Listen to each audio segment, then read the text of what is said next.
3 signs to know that you are above average financially. Number 1 is to have an emergency funds of 3 to 6 months of expenses. If you have an emergency funds of 3 to 6 months of expenses, congratulations, you are above the average person. Don't believe me?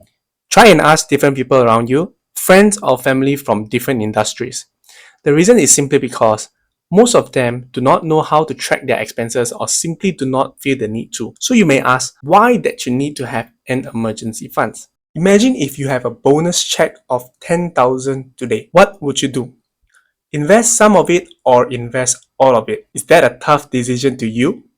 Now, put yourself in the same situation again, but now you have 6 months of emergency funds, which total amounting to around 20,000.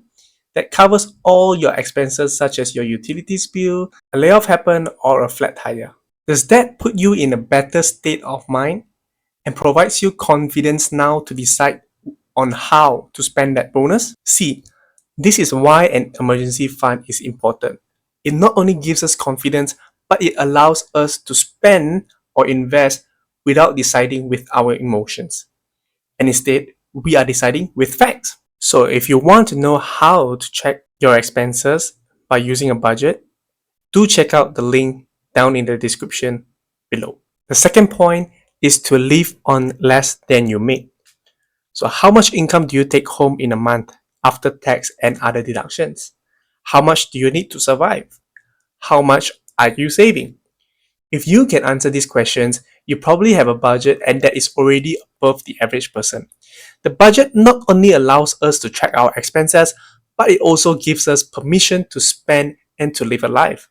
So check out the link down below in the description where it teaches you how to create a budget using the zero-based budget rule and the 50-30-20% rule. The third point is to consistently save and invest. Take a look at these charts here.